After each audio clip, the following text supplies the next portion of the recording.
उत्तर प्रदेश की व्यवस्था ध्वस्त है और सुरक्षा और महिलाओं के सम्मान की तो बात क्या ही करी जाए। हमने देखा है जिस तरह हाथरस कांड हुआ, जिस तरह भारतीय जनता पार्टी के जो एमएलए सेगर जी का जो पूरा कांड हुआ, और लगातार जो उत्तराखंड में कांड हुआ, जब हमारे सांसद ने एक कविता कह दी तब तो विपक्ष दल की सब सांसदें खड़ी हो गई, उनका विरोधी को मार दिया गया, अंकिता भंडारी को, तब भारतीय जनता पार्टी की कोई भी महिला सांसद खड़ी नहीं हुई। पुरुषों से तो हमें उपेक्षा नहीं है, लेकिन कम से कम महिलाओं से तो हम ये उम्मीद करते हैं कि वो एटलीस्ट महिलाओं के लिए। 2024 में जब भारतीय जनता पार्टी की सरकार आई और पूर्ण बहुमत की सरकार नहीं पा पाई, सहयोगों के साथ लाई गई ये सरकार, तो जब ये सरकार आई तो 2024 में ही आपने जनगणना क्यों नहीं शुरू कराई? हमारा सवाल ये है। आपने लगभग 2.5 साल निकाल दिए, आपने जनगणना नहीं कराई, क्योंकि अगर जनगणना हो जाती तो आज हम परिसीमन की स्टेज में होते और आरक्षण 2029 तक लागू हो जाता। लेकिन आपकी मंशा ही नहीं थी कि 2029 पे महिलाएं आए और इस सदन में बैठे। अब अचानक ये जल्दबाजी क्यों दिखा रही है? 2026 में जहां अप्रैल का महीना चल रहा है तो लगातार जल्दबाजी क्यों दिखा रही है? सवाल इस बात पे भी होना चाहिए। तो ये सरकार जल्दबाजी, जो हम समाजवादी पार्टी का मानना है, वह इसीलिए दिखा रही है क्योंकि ये जो डीलिमिटेशन है, जो ये पूरी एक्सरसाइज है, ये सरकार एक हथियार के रूप में प्रयोग करना चाहती है खुद को सशक्त करने के लिए। हमने देखा कि कल गोगो हमारे सांसद कांग्रेस के, उन्होंने कहा कि किस तरह आसाम में डीलिमिटेशन कमीशन का प्रयोग ना होकर किस तरह वहां पे चुनाव आयोग जाके परिसीमन कर रहा है और जिस तरह से पूरी प्रक्रिया को अंजाम दिया, और जो सेंसस यूज हुए उसमें वो 2011 के इस्तेमाल हुए।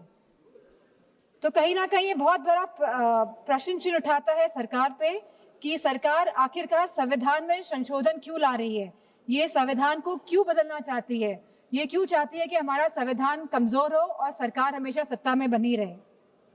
हमारे संस्थापक आदरणीय श्रद्धेय नेताजी ने जब उत्तर प्रदेश में पहली बार महिला आरक्षण लागू किया पंचायती राज में, तब जहां SC/ST महिलाओं को आरक्षण मिला, वही हमारी OBC महिलाओं को भी आरक्षण मिला और हमारी जनरल कैटेगरी की महिलाओं को भी आरक्षण मिला। अब समाजवादी पार्टी चाहती है कि इस आरक्षण में हमारी अल्पसंख्यक महिलाओं को भी आरक्षण मिले। आप क्यों आधी आबादी में बंटवारा करना चाहते हैं? आप क्यों नहीं चाहते हैं कि महिलाएं आगे बढ़े, हर वर्ग की, हर समाज की, हर धर्म की महिलाएं आगे बढ़े? आज हमारी यह मांग है कि आप OBC महिलाओं को भी आरक्षण दें और हमारी अल्पसंख्यक महिलाओं को भी आरक्षण दें। अल्पसंख्यक महिलाओं से तो किसी तरह का द्वेष, किसी तरह की चिढ़ है सामने बैठे हुए लोगों को, लेकिन मुझे पूरा भरोसा है कि जो हमारे यूपी के सांसद हैं भारतीय जनता पार्टी के, वो OBC महिलाओं के लिए मना नहीं करेंगे।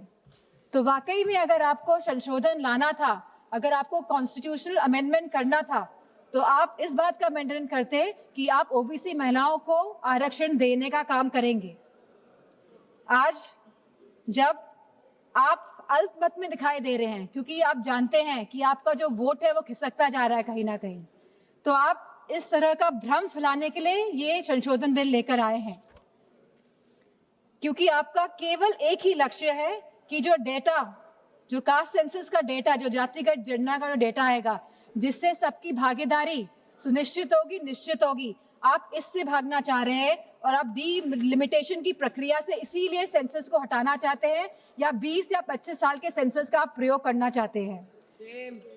आप कहते हैं आप महिलाओं की हितैषी है, आप महिलाओं के बारे में सोचते हैं, लेकिन आज जब मैं यहाँ खड़ी हुई हूँ और जब पिछले कुछ दिनों पहले जब संसद चला और जब कैफ बिल आया, central arm forces police force bill आया, तब आपने जो शहीद हुए, जिन्होंने हमारे देश के लिए बलिदान दिया, जिन्होंने हमारे देश के लिए जो शहीद हुए हैं, आपने उनको शहीद तक का दर्जा नहीं दिया। आपने उन शहीदों की महिलाओं के बारे में, उनके बच्चों के बारे में नहीं सोचा। आज जब ये आप विधेयक लेके आ रहे हैं तो हमारी मांग है कि उन महिलाओं के सम्मान के लिए आप उन शहीद जनों को, शहीद जवानों को शहीद का दर्जा दें और साथ में आप उन्हें पेंशन देने का भी कार्य करें। जब महिलाओं की बात हो रही है तो आंगनवाड़ियों को क्यों छोड़ रहे हैं आप आंगनवाड़ियों को भी, जो इतने साल से संघर्ष कर रही है, जो गांव-गांव में संघर्ष कर रही है, आप उनको भी उनका मानदेय बढ़ाने का कार्य करें।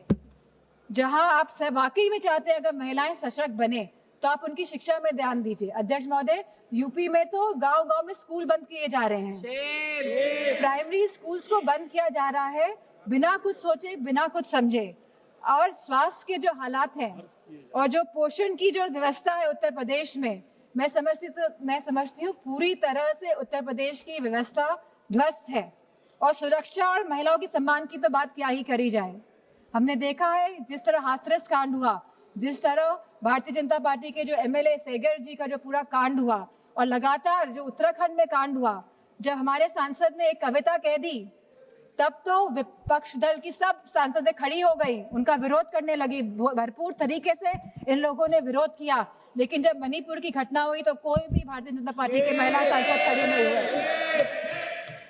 जब उत्तराखंड में 19 साल की लड़की को मार दिया गया, अंकिता भंडारी को, तब भारतीय जनता पार्टी की कोई भी महिला सांसद खड़ी नहीं हुई। पुरुषों से तो हमें उपेक्षा नहीं है, लेकिन कम से कम महिलाओं से तो हम ये उम्मीद करते हैं कि वो एटलीस्ट महिलाओं के लिए तो खड़ी हों।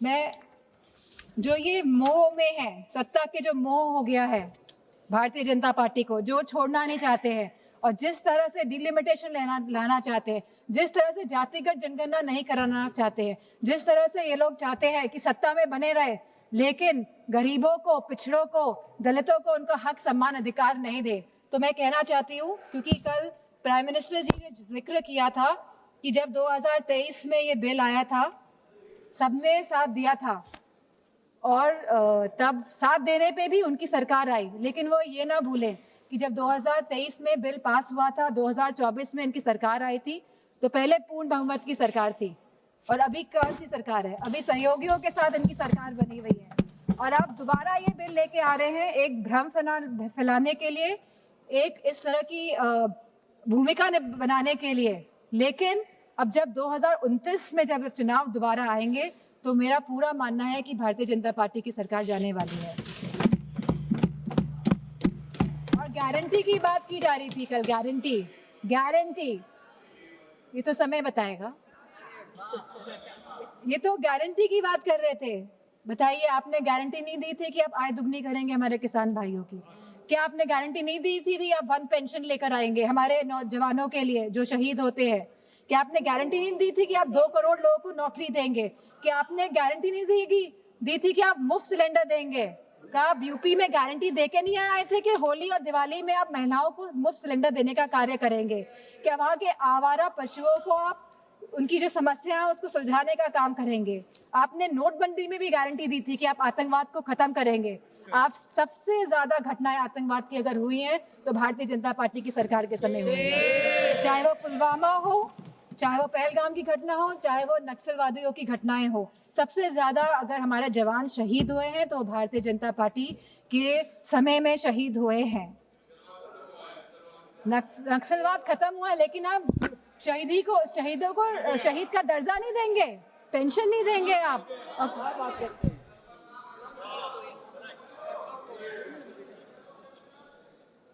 तो मैं केवल ये बात कहना चाहती हूँ कि बचपन में हम सब ने कहानी सुनी थी रेड राइडिंग हुड की, सब बच्चों ने सुनी है, हम आज भी अपने उसको जहन में रखते हैं कि किस तरह एक नन्ही सी बच्ची जो अपनी दादी माँ से मिलने जाती है, बहुत खुशी के साथ वो जाती है, वो जंगल में भटक जाती है, उसे घर पहुँचने में दादी माँ के रात हो जाती है, और जब लड़की पहुँचती है तो हम सभी जानते हैं कि दादी माँ तो वहाँ नहीं होती है, लेकिन वहाँ पे कौन होता है, तो ये हम सभी जानते हैं। तो ये जो सरकार है, ये डिलिमिटेशन का जो मुखौटा, जो ये आरक्षण का, महिला आरक्षण का जो मुखौटा पहने हुए है कि हम महिलाओं को आरक्षण देने का कार्य करें, लेकिन वाकई में ये डिलिमिटेशन के प्रयोग से अपने आप को सशक्त करने की बात कर रहे हैं। ये चाहते हैं कि सत्ता में बने रहें, ये नहीं चाहते कि जातिगत जनगणना हो, ये नहीं चाहते कि हमारी दलित, ओबीसी माताओं बहनों को, हमारी अल्पसंख्यक बहनों को आरक्षण मिले, वो आगे बढ़े। इन्हीं शब्दों